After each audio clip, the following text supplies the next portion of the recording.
Professor Antonio Bastille has a theory, but let him tell you about it. As a psychologist, I have worked out a theory. A theory I know to be sound. I contend that a person who has decided to kill himself can very easily be turned from this desire to the desire of taking the life of another. I can prove my theory. And if necessary, that is exactly what I will do.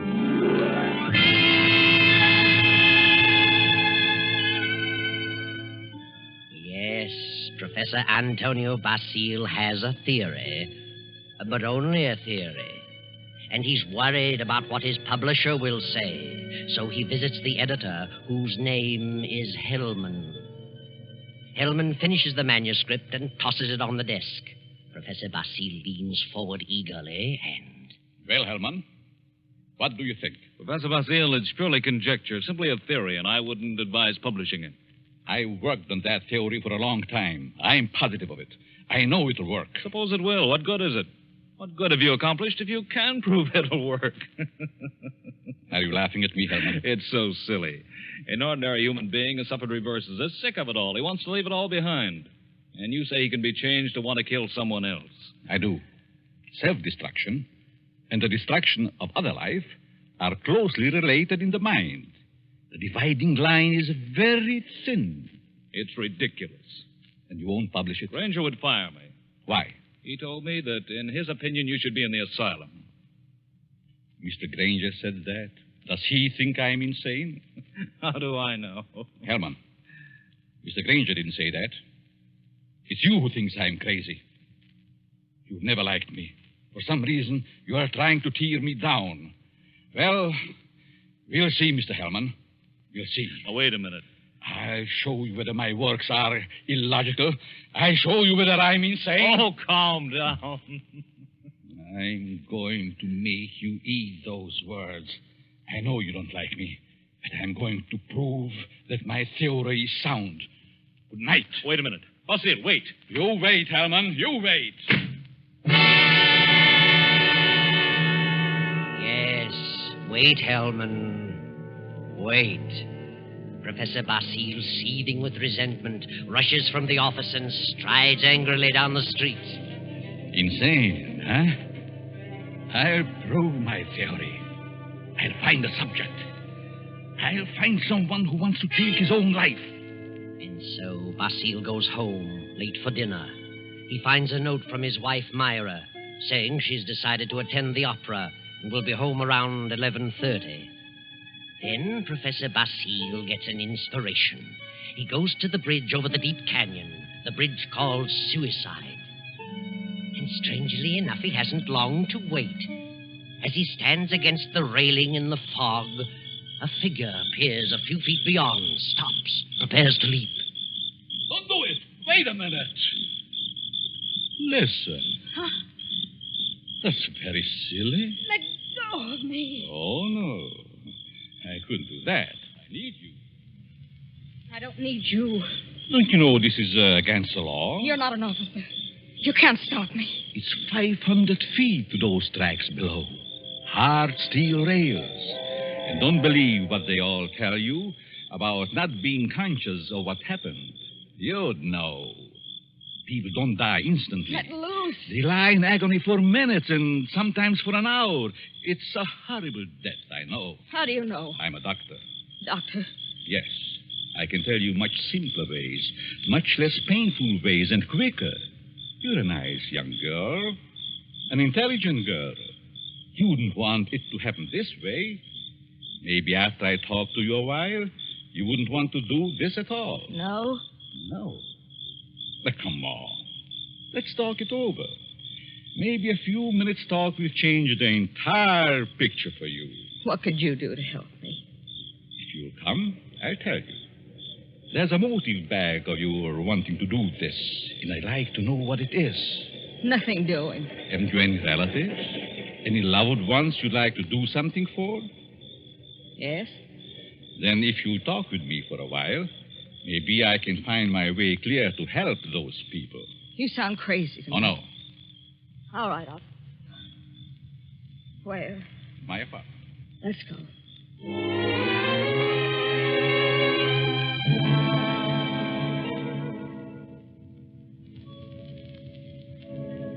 Well, here we are. Come in, please. Well, what do you want to know? Sit down first. Are you hungry? No, I'm not that broke. It isn't poverty. I knew that. I could tell by your clothes. Now, first, why did you come here? Why? Why, because you talked me into it. I see. You're not afraid of me? Afraid? In my frame of mind. What can I lose? Suppose I told you that I really brought you here to kill you. Kill me? You know, you're a very pretty girl, don't you? Yeah? That doesn't always mean so much. The right man, it might. That's what I thought. But I found out it didn't mean a thing. Ah, then it was because of a man. I knew it. Really? How did you guess? I'm a student of psychology. I'm Professor Antonio Bastille. I see. And you want to know what makes me tick. You want to know the reason behind my action tonight. That's right. I would like to know what happened to make you want to kill yourself. Suicide is a mental aberration. Yeah? I'd like to know what preceded the decision to destroy yourself. And what you thought about until the moment I stopped you on the bridge. What good will that do me? You said you weren't broke, but you also said you had some loved ones you'd like to do something for. I meant I wasn't broke to the point of being hungry. I have a few dollars. But you suggested help for someone in larger terms. Yes, I did. Who is the loved one? My mother? You are her only means of support? Yes. And you intend to kill yourself? Yes. That's being selfish, isn't it? Selfish? Yes. You are concentrating solely on self. You think so? What else? The first law of human nature is self-preservation, right? I suppose so. The second law is the preservation of family. Yeah? So you decide to deny the first law and destroy yourself. And as a consequence, deny the second and leave your mother alone and in need. You indicate a form of insanity. What would be normal? To destroy the other person, the one who has done you wrong. Have you hurt him? No. Then the one who has done wrong should be the one to suffer. You have no legal recourse? Legal recourse? No, I haven't, I'm sorry to say. And you would kill yourself to let your poor mother suffer because of the wrong of another. Why shouldn't he be the one to suffer? I suppose you're right. Why shouldn't he? What happened after all? Why not tell me about it? Were you married? No. He never seemed to find time to get around to marriage. What's your name? Gladys. Gladys Tanner.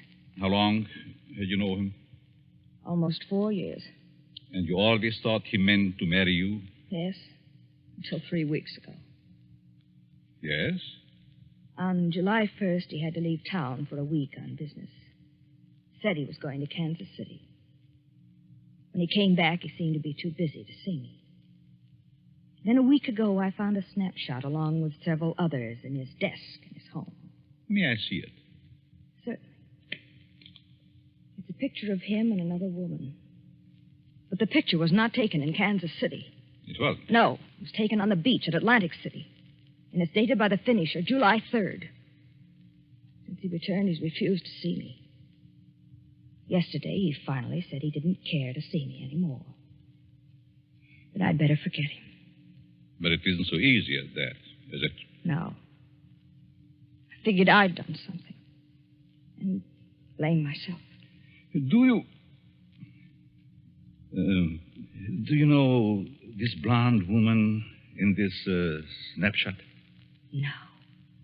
Then it must be a woman he has met recently. You've known him for 4 years.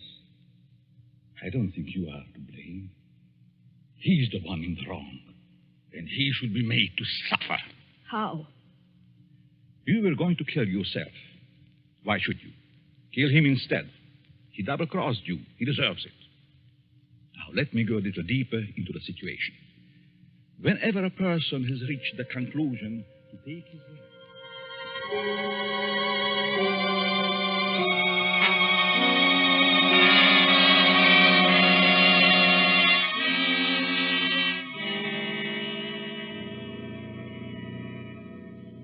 You are sure you have made up your mind, Miss Tanner? Positive. Now, if you're careful, you won't be caught. No. But whether you are or not, I'm giving you this check for $1,000 made out to cash to be sent to your mother only after the man is dead. Write his name on this pad. There you are. I will know what has happened by the newspapers. And I will withhold payment until I learn that you have gone through with it. It'll happen tonight. Very well. You are sure? You are determined? Absolutely. Nothing could stop me. Very good. But just what would happen if I did get caught? You won't get caught if you follow my instructions. I know. Now, here is a small revolver. It'll fit easily in your purse. That's all you need. Be sure to wipe your fingerprints off and leave the gun near the body. Well, goodbye, Dr. Bastille. Goodbye, Gladys, and good luck.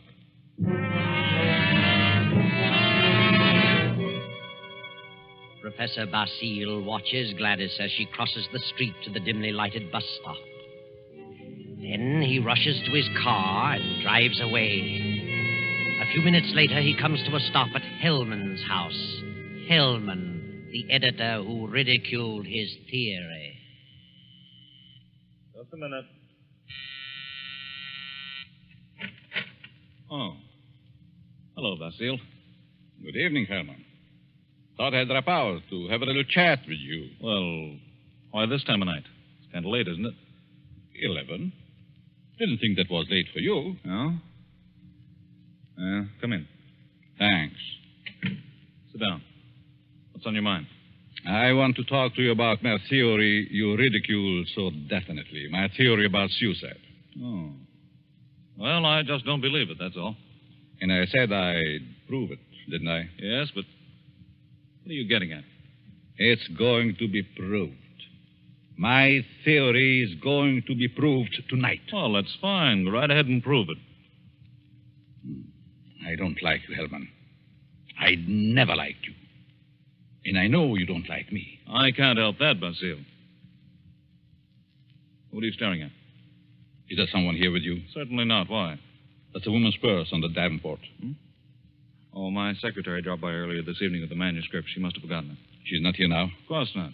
Then I'll continue. I found a subject.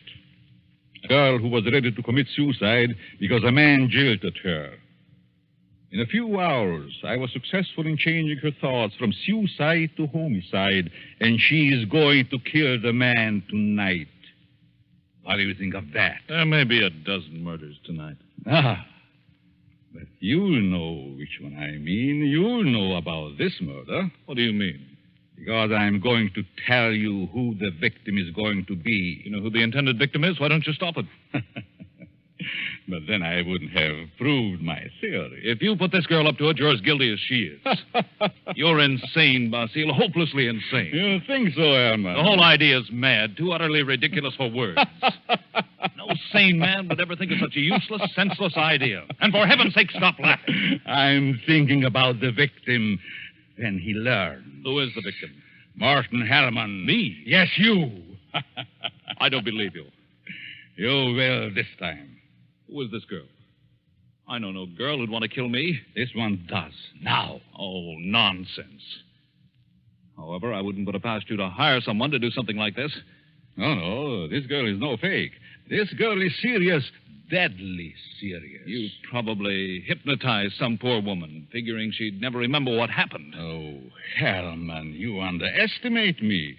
Maybe I do underestimate your evil mind. But believe Put me... up your hands, Hellman. Get away from the desk. I'll just take care of that gun, Hellman. That's better. Well, since when did you start carrying a gun, Bastille? A gun? Don't be silly. This isn't a gun in my pocket. It's just my pipe. See? Well, what do you hear, Herman? Nothing. Oh, yes, you do. I heard it, too. A sound on the porch. I leave now. The back way. I put your gun in the kitchen. And I'll be very careful to remove all my fingerprints. You insane fool. Oh, fancy you. You, Herman, you are going to help prove my theory. Good night, Herman. Crazy devil. I'll have him locked up before he gets across town. Good evening, Mr. Hellman. Huh? How did you get in here? Through the patio door. What do you want? I wanted to talk to you. Very strangely. You're just imagining things. And what are you doing here? I wanted to tell you something. Yeah? What? When you first indicated to me that you were through with me, I was terribly hurt. I thought all along that we were to be married. I couldn't understand. I tried and tried to think of something I'd done to cause our breakup. Then I happened to find this snapshot in your desk. Snapshot? Take a look at it. Kansas City. No, Atlantic City, New Jersey. You and a blonde. And the date is stamped on the back. A business trip. Ha! Well, what about it? I just wanted you to know that you weren't so slick. I wanted you to know that I knew about the blonde. That I knew you'd lied. Now that you've told me, what good does it do you? A lot of good. First, I thought you came here for money. How could you think such a thing? Well, I think you'd better go now. I'm going. Goodbye, Morton. And good luck in your new venture. What venture? This one. Gladys! Gladys! And wish me luck in mine.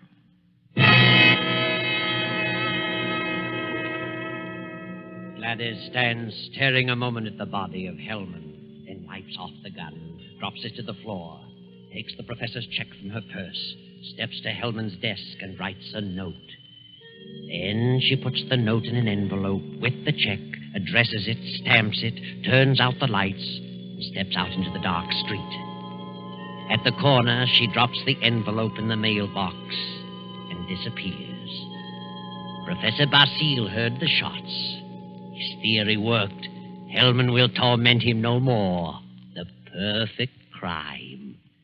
So he can go home to his wife now and go to sleep. Myra. Myra. Huh? What? Oh, Antonio. What are you doing asleep on the Davenport? Do you know what time it is? It must be after midnight. I've been waiting for you. How was opera? Oh, fair. Nothing to brag about. Who sang the lead? Belchiati. He wasn't very good. Belchiati. Mm-hmm. He's a poor Othello. Othello? I thought they were doing Ida tonight. No, they switched because someone was ill. Oh, they just as soon as stayed home. Have a nightcap, Myra? No, thanks. I'm tired. I think I'll go to bed. I'll be along presently. Good night.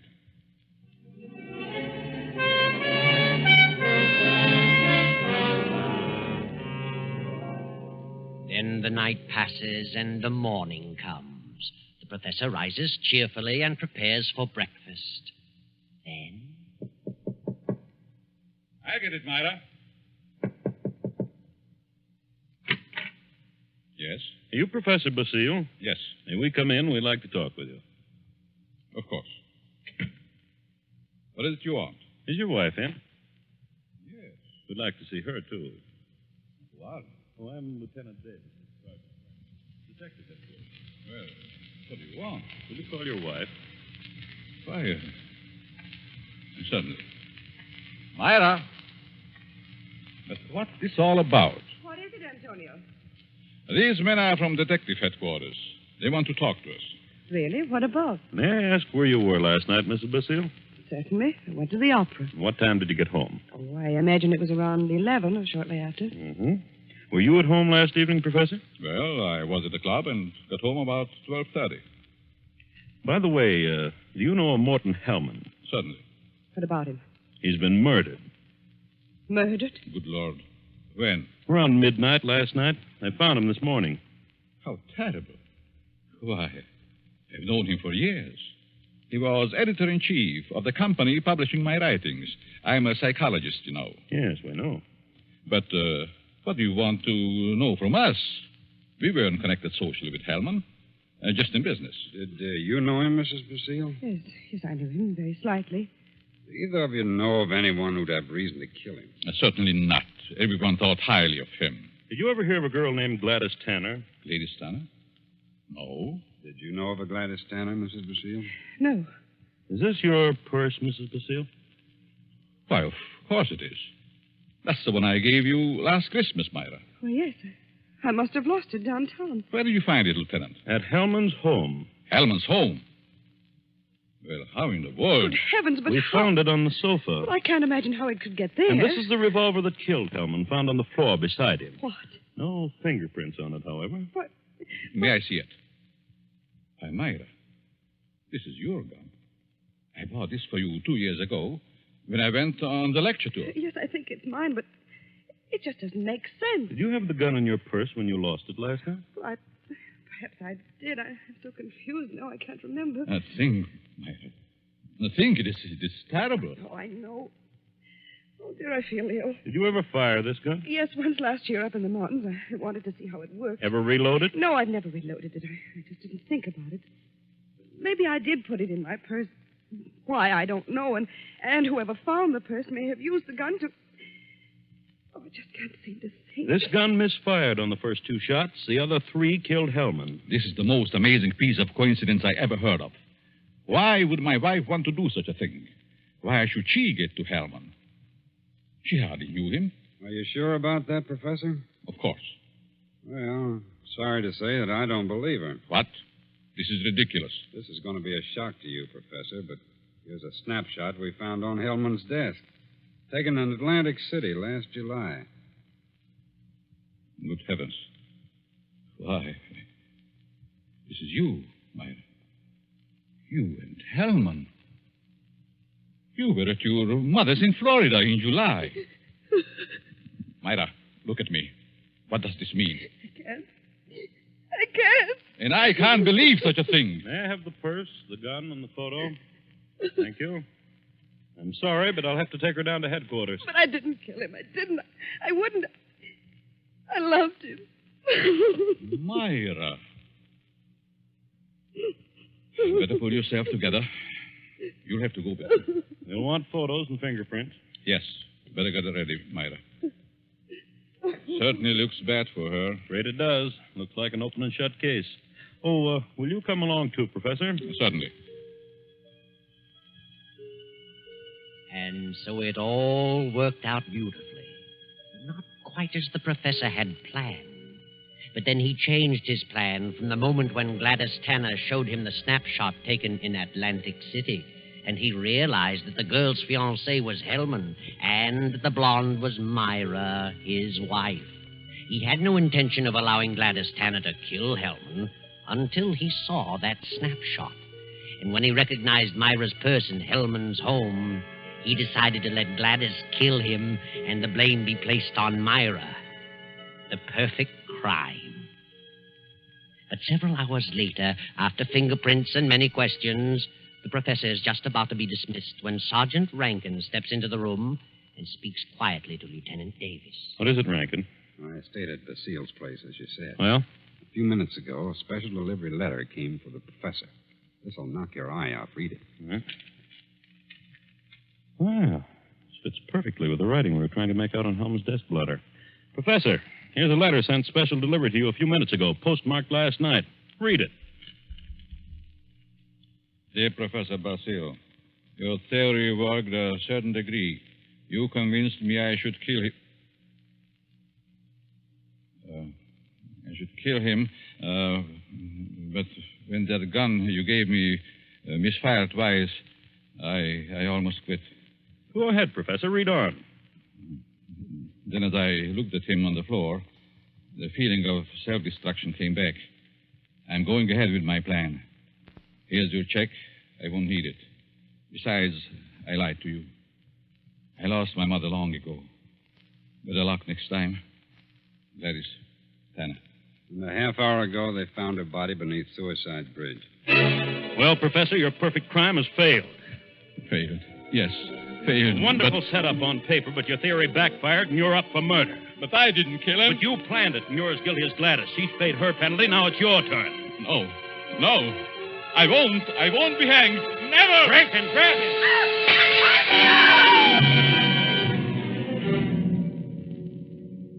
And now the doctor lies on the sidewalk 17 stories below. His entire theory worked in reverse.